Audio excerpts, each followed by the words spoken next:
quem tá pagando essa conta? Você sabe quem tá pagando? É o trabalhador. É o cameraman que tá ali atrás, que tá ralando. Quando ele paga o imposto dele, ele tá sustentando isso. Tá vendo aí, Wagner? É todo mundo. Vamos aprofundar algumas das propostas de Renan Santos, pré-candidato a presidente pelo Partido Missão, mas antes eu quero falar um pouco sobre você. A primeira vez que eu tive conhecimento de Renan Santos na política foi meu amigo e gerente de jornalismo da Aratu, jornalista Matheus Carvalho, que falou: presta atenção nesse jovem, até mais jovem do que a gente, você um pouco mais jovem do que a gente. Presta atenção nesse jovem, ele está com ideias legais. E aí, acompanhando o sentimento de Matheus Carvalho, eu fui prestando atenção na sua trajetória. Você não pode ser chamado de um outsider da política, porque você já está trilhando o caminho da política há algum tempo. Quem é Renan Santos na política? Vamos lá. Renan Santos fundou o maior movimento político da América Latina, que é o MBL. Fundei junto com o Kim Kataguiri, nosso deputado federal.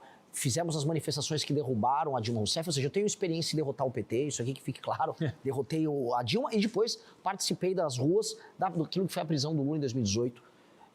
Não me rendi ao puxa-saquismo Bolsonaro, como boa parte da direita brasileira fez, porque todo mundo começou a puxar saco do Bolsonaro para tirar uma lasquinha do Bolsonaro, da popularidade dele. Só que o Bolsonaro errava, especialmente o filho Flávio, e ninguém apontava os erros. Hoje estamos com o Lula, se a gente não crescer nas pesquisas, praticamente reeleito, porque se ele for pro segundo turno com o Flávio, tá barbada. E por que tá barbada? Porque o Flávio comete todos aqueles erros, e eu tô chamando de erro aqui, bem entre aspas, porque a gente sabe muito bem o que o Flávio estava fazendo. Eu vou prestar atenção maior nisso. O que é que Flávio Bolsonaro foi fazer encontrando com o Daniel Vorcaro no momento em que ele já estava com tornozeleira eletrônica? Troca de favores. O Daniel Vorcaro, ele comprou toda a política no Brasil e parte do judiciário. E quando você compra, você recebe algo em troca. Ele não está só distribuindo dinheiro. Ele mandou dinheiro pro Guido Mantega para ser consultor dele, justamente porque o Guido Mantega ofereceu o quê? Contato com o Lula. Ele também teve contratos com familiares do Jacques Wagner aqui da Bahia. Ele teve contratos que são dos mais diversos com o ministro Lewandowski. Ele teve contrato com outros ministros do STF, o Alexandre de Moraes, acho que é o exemplo mais claro. E ele tinha um contrato porque ele buscava ter algo em troca. Contato, proteção, inserção no governo.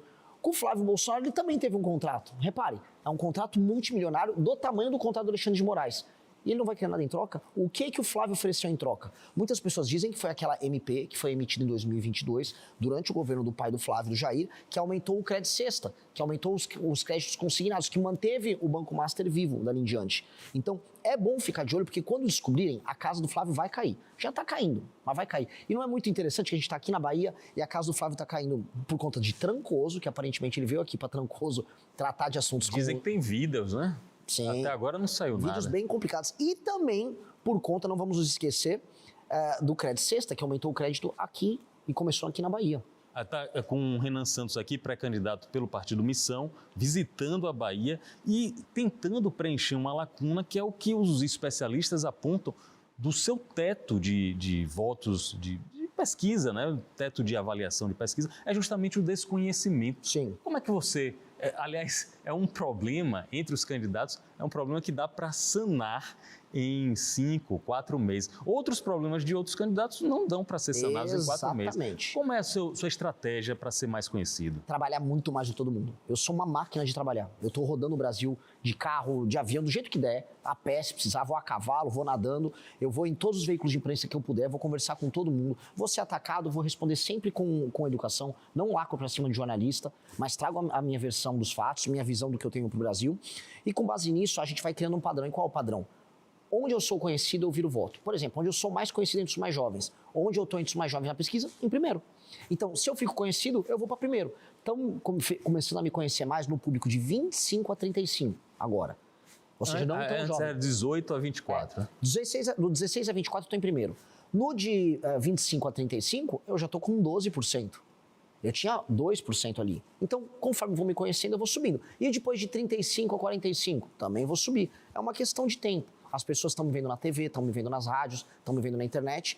E aos poucos eu vou apresentando as propostas. Essa subida tem algumas reações do chamado establishment. Por exemplo, eu vi recentemente, eu acho que na Folha de São Paulo, colocando Renan Santos como se fosse um representante da tecnocracia do Vale do Silício, da extrema-direita, e citando inclusive o manifesto que vocês têm dentro do Partido Missão, como se fosse uma peça disso.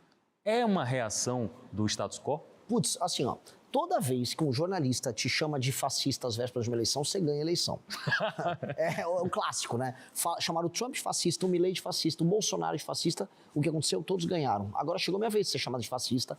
Foi uma matéria muito mal feita da jornalista. Eu fiquei até com dó da jornalista. Eu mandei uma mensagem pra ela, não brigando, explicando, ó, se eu quisesse pegar a sua matéria e te desconstruir publicamente, eu faria, porque a matéria é muito mal escrita, não entendeu o que está sendo dito. Mas eu não vou fazer isso. Mas dica, faça um jornalismo melhor. Porque ali era só uma matéria de ataque de uma pessoa que começa a ficar desesperada porque percebe que a gente tem viabilidade. O que eu vou falar? É um misto de dó, mas também de felicidade, porque aparentemente vai dar certo o nosso projeto. Você enxerga que o Bolsa Família também tem que passar por esse tipo de readaptação? Sim, com certeza. Então, ó, eu tô aqui na Bahia, o estado que mais tem gente no Bolsa Família. Tô olhando pra câmera. Presta muita atenção. Se você tem 25, 30 anos, você é homem e você tá no Bolsa Família e eventualmente alguém pediu um emprego pra você, falar, não precisa, eu vou fazer meu bico, a tua casa vai cair. Tô avisando de maneira muito clara. E eu vou deixar isso muito claro, tá? Tem gente que quer viver na boiada, assim, ó, pega um Bolsa Família e vai levando. Isso não vai poder acontecer. Sabe por quê? Porque tem um cara que é entregador trabalhando para pagar a conta desse cara. Eu acho isso muito injusto. Tem um motorista de Uber trabalhando para pagar a conta desse cara. Eu tô do lado da pessoa que tá trabalhando. E quem tá no Bolsa Família? É muito simples. Aqui no interior da Bahia, eu vou visitar essas cidades todas. Tem um monte de município que mais de 50% das famílias estão hoje em alguma medida vivendo de Bolsa Família e emprego na prefeitura. Quando essa pessoa for no CRAS, especialmente o homem que está desocupado, esse cara vai chegar lá e não vai encontrar o cartãozinho, vai encontrar um formulário de uma frente de trabalho. Ó, vamos recapear a estrada aqui, vamos ajudar a capinar, eu vou pagar um valor maior que o Bolsa Família, só que você vai botar um macacão e vai trabalhar com o governo federal e com o governo municipal para resolver isso. E se ele não quiser? E se ele não quiser, não tem mais Bolsa Família. Aí vai ter que se picar. Ou ele arruma um emprego na iniciativa privada, ou ele trabalha com o governo nisso. Agora, ficar em casa sem fazer nada, isso está errado. Isso está moralmente errado. E nós precisamos mexer nisso, porque está sendo criada uma cultura de leniência com o não trabalho. O Bolsa Família, para uma família, para uma senhora que tem 60 anos, 50 anos, ainda não se aposentou, tem 3 filhos, e ela não pode passar fome, poxa, a gente entende essa situação. Eu vou manter o Bolsa Família para essas pessoas. Agora, para a pessoa, marmanjo, que pode trabalhar, mas quer fazer a seguinte conta, eu faço um bico aqui, recebo um Bolsa Família ali, falo que o prefeito da cidade trabalha numa campanha, ganha um empreguinho na prefeitura por um ano, essa casa vai cair. Dica, eu não vou deixar isso acontecer. E você fala de maneira muito transparente, né? Não é estelionato eleitoral. Você está dizendo o que é que você vai fazer, Exato. por mais que tenha resistência de parte do público. Mas não tem que ser assim. O político tem que ser assim. Se eu vou pegar um político tradicional e ficar, não, veja só, eu tô aqui para cuidar do povo. Não tem dinheiro para ficar pagando todas essas coisas. É muito programa social um atrás do outro. Ah, eu tava numa favela aqui, tomada pelo tráfico. Tinha um botijão de gás gigante. O Lula mandou colocar um botijão de mentira gigante escrito, é gás do povo. Porque ele vai comprar voto dando botijão de gás para as pessoas na eleição. Aí é botijão de gás, é energia elétrica, é crime organizado rodando para lá e para cá, é Bolsa Família, toda hora um programa novo, aí tem agora o BPC. Pô, quem tá pagando essa conta? Você sabe quem tá pagando? É o trabalhador. É o cameraman que tá ali atrás, que tá ralando. Quando ele paga o imposto dele, ele tá sustentando isso. Tá vendo aí, Wagner? É todo mundo. É a mulher que tá vendendo acarajé aqui em Salvador. Todo mundo tá pagando essa conta. E aí essa conta tem que sustentar todo o resto da população e o político ainda quer ter voto com isso. Eu tô avisando, não dá. Renan, e caso você seja eleito, você já pensou, por exemplo, no ministro da Fazenda, os cargos mais importantes, ministro da Fazenda e ministro da Justiça e Segurança Pública, você já tem em mente quem seria ou qual o perfil dessas duas pastas? O perfil, por exemplo, o ministro da Fazenda, que eu já sei, já vou avisar também em primeira mão. Cara que participou do escândalo do Banco Master, que estava lá na Faria Lima, lá em São Paulo, vendendo o Banco Master, e agora não, agora eu vou tocar o Ministério da Fazenda do Renan, nem põe o pé, porque é enganar o povo. Tá enganando todo mundo. Enganou a galera para vender título podre do Banco Master, agora não vai participar do meu governo. 2, não vai ser alguém com um perfil também só fiscal. Porque eu sou fiscalista, quero reduzir gasto, vou fazer isso. Tem que ter isso e um perfil ligado à tecnologia, porque o mundo será logo mais o mundo da inteligência artificial e o mundo das terras raras e dos superprodutos feitos com terras raras. E criptomoeda, você... Também sou totalmente favorável. Inclusive, o meu ministro da Fazenda tem que ser amigo das criptomoedas. Tendo essas 3 características, é bem-vindo para participar do meu ministério. Não só como ministro, mas para a gente montar uma equipe nova. Porque não adianta a gente construir, vamos dizer, um Ministério da Fazenda, no Bolsonaro da Economia, que apenas olha assim, vamos cortar gastos. É importante, eu vou cortar muito gasto, sou o que mais vai cortar gasto de todos. Só que a gente tem que falar, cortei o gasto para quê? O que eu vou fazer com isso? Eu vou desfavelizar? Como que são as reformas de competitividade? Como eu vou investir em infraestrutura? Como eu vou tornar o Brasil um lugar que funciona? A gente tem pouco tempo. Se em 30 anos o Brasil não virar uma das 5 nações mais poderosas do mundo, o mundo vai levar vantagem sobre o Brasil. Por fim, eu quero saber sobre palanque na Bahia. É uma dúvida que todo mundo tem. O Partido Missão, recém-fundado, tem alguns egressos do MBL, do Movimento Brasil Livre, mas ainda não surgiu, pelo menos de público, Renan Santos dizendo: eu apoio esse candidato a governador, esse candidato a senador. O que é que você está montando nesse aspecto, Renan? Eu espero fazer anúncios aqui até o final da minha viagem, que permitam a gente montar o time para o Senado e para o governo. A gente está conversando internamente. O que é que você busca? Eu busco vencer as eleições em todos os lugares que eu participar. E eu não posso ser pouco ambicioso. Todos os lugares que eu lancei pré-candidato ao governo, rapidamente eles aparecem com 2, 3, 4, 5%. André Luiz, do Maranhão, foi anunciado pré-candidato ao governo do Maranhão há 2 meses atrás. Já aparece com 3% em algumas pesquisas no Maranhão. Isso já passa a definir o resultado da briga dos outros candidatos. Isso permite que eu eleja deputados pelo Maranhão.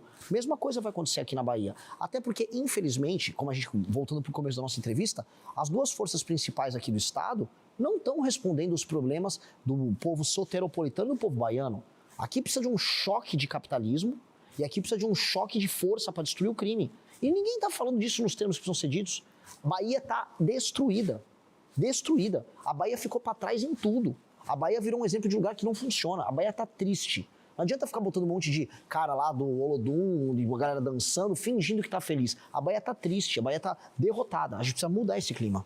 Renan Santos, Partido Missão, pré-candidato à presidência da República, nosso convidado aqui no Linha de Frente. Eu queria que você mandasse um recado para essa Bahia que você enxergou como triste depois de voltar 18 anos, né? 18 anos que você veio para aqui trabalhar e voltou, encontrou o que você chamou de Bahia triste. Qual é o recado que você manda para a Bahia? Meu recado para todos vocês, de maneira clara: sonhem com uma Bahia que funcione, sonhem com uma Bahia que é passível de ser vivida, uma Bahia que você pode não ser roubado, que você pode viver numa casa e comprar uma casa que não será um barraco numa favela.